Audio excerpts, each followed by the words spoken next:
Look, it may take a while. If you want to wait, there's a bench over there.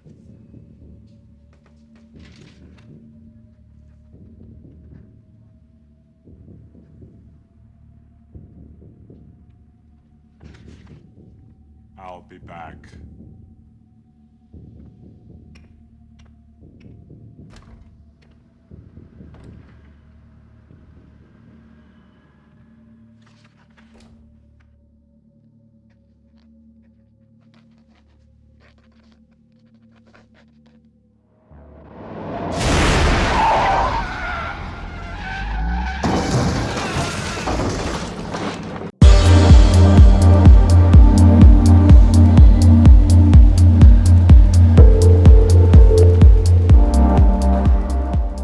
Hello everyone, this is Big Entertainment and we are back again, and here now we have another video for you in my series of movie reviews of films that I deem that are 10 out of 10, and in this edition we will focus on the bleak science fiction future noir masterpiece The Terminator. Released on October the 26th, 1984, it stars Arnold Schwarzenegger in his iconic role as the villainous cyborg, Michael Biehn, Linda Hamilton, Lance Henriksen, Paul Winfield, and it was of course directed by James Cameron. Now the story of The Terminator is that we are shown a bleak dystopian future war of Los Angeles 2029, where an artificial intelligence defense network known as Skynet has assumed full control of all nuclear weapons, intent on eliminating all human existence.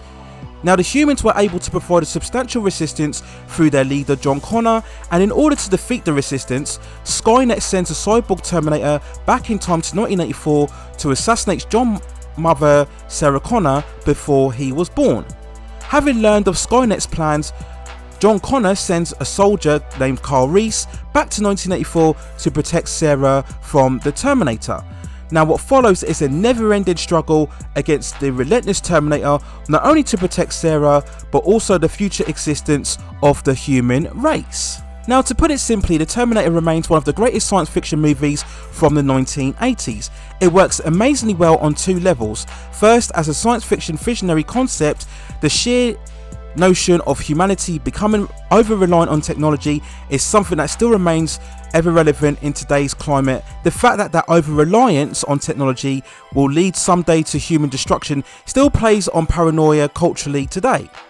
It also works as a hugely suspenseful action thriller full of escalating and non-stop tension, also instilling many elements of horror throughout the numerous chase sequences that we see throughout the film. The fact that the movie covers all of these themes in just 107 minutes is a true masterclass and lesson in lean, precise, impactful movie making. There's no bloat or excess exposition or overlong action scenes. It truly is an elite execution of direction from James Cameron, whose only credit prior to this movie was a small B-movie picture called Piranha 2. Now Cameron, after this film, would go on to become one of the industry's biggest directors, going on to make other sci-fi classic blockbusters such as Aliens in 1986 and of course Terminator 2, the sequel, in 1991, of course his multi-Oscar winning movie Titanic in 1998, and also Avatar in 2009, and the latter two movies were at some point the highest box office grossing movies of all time. But The Terminator still to this day remains his best movie, his most accomplished directed film, and we look at some of the standout scenes throughout the movie itself. We have that great slow motion sequence in the nightclub where the Terminator locates Sarah for the first time, and it's truly a master example of building up tension and atmosphere, along with the great iconic song Burning in the First Degree. We have the great car chase sequence in the parking lot where the Terminator and Reese are shooting at each other, and I just love all the pacing and editing of those shotgun blasts as they're trying to evade one another and drive through while taking each other on. Just classic case of brilliant action filmmaking. Now for me, Cameron's best directorial achievement in this movie is the stunning recreation of the future war. First seen in the intro and opening credits, and then later on through Reese's nightmares, these sequences are truly a vivid and immersive experience. Using a mixture of models, props, projection, Cameron creates a truly nightmarish environment of dark blues, grey smoke, contrasted with an illumination of blue and purple neon lasers, seeking those HK tanks which are crushing skulls. We see the resistant fighters jumping over cars and rocks on the run. We have other flashbacks where we see a Terminator infiltrating a resistance base, other scenes where we see Reese's despondent face as he watches over the picture of Sarah burning in the fire. All of these scenes combine so much to create a truly magnificent experience in terms of the future war. It's dark, frightening, scary, dirty and terrifying and haunting. In short, it's everything a dystopian future war should be. All achieved on a shoestring budget, and as much as I love Terminator 2, the future war scenes in this first movie are truly superior, and of course they make a mockery of the other following sequels within the franchise. Such an amazing visualization in the movie era before CGI, remember? This is something to think about when looking at modern movies today. Now, James Cameron's direction aside, we simply have to talk about the three most prominent performances in this movie, and of course we have to start with Arnold Schwarzenegger as the Terminator, the Cyberdyne Systems Model 101, the T-800. Now, we all know originally he was planned to play Reese, of course, but following a dinner conversation with Cameron, they made the genius decision to cast Arnold as the Terminator, and it's perhaps the most important decision ever, perhaps not only within this film itself, but perhaps also 80s movie culture itself. It really is just hard to imagine Arnold in any other role without this movie. With his hulking 6'2" frame, the Terminator is a true force of terror. This is the pure physical embodiment of the unstoppable force, an unrelenting killing machine, adding so much to the movie's tension. And it's here where we really have to credit Schwarzenegger for a true performance, not just being a visual effect. After his career as an elite bodybuilder, he had already rose to fame and prominence in Conan the Barbarian in 1982, yet another epic masterpiece of the 80s, but it's really his role as the Terminator that still stands today as his most iconic performance. Everything from his linear movements, his stone-like expressions and mannerisms, his thick accent, we are completely convinced that this is indeed a robotic cyborg in a human body, and Arnold deserves so much credit for convincing us of that throughout this overall film. The fact that he has only 17 lines of dialogue adds to his overall menace. The most lines coming in two great scenes. We have the first instant when he visits the gun shop requesting a whole list of weapons, and of course the iconic scene when the Terminator arrives at the police station uttering one of cinema's most immortal lines ever, "I'll be back," before crashing into the reception and then proceeding to take out all of the police guards in a stunning scene which in itself embodies Schwarzenegger's presence and his Terminator, which underlined is clearly one of the most iconic movie villains within all of cinema. Now, for all of Schwarzenegger's reference throughout this film, we should never undervalue or underestimate the importance of the human characters. As Carl Reese, Michael Biehn is superb, evoking so much of the pain and torment and grit and resolve of the character. You truly empathise with Reese as a man out of time on a single mission. He himself, true, has enough physical presence to convince us that he can fight toe to toe with the Terminator, and Michael Biehn conveys enough vulnerability for a believable torture soldier from the future, and it's a great performance from the actor. And of course, Bihn's role interacts with another integral character without this film, and that's of course Linda Hamilton as Sarah Connor, a beautiful, innocent, free-caring waitress.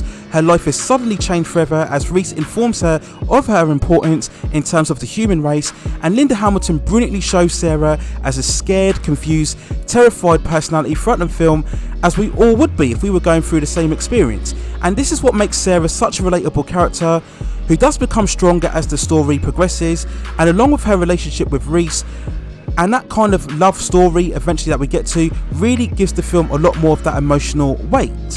And of course, seeing Hamilton here in the first film provides great context and fascination when going back to watch Terminator 2 and seeing her transform into one of the most iconic female action characters of all time within cinema.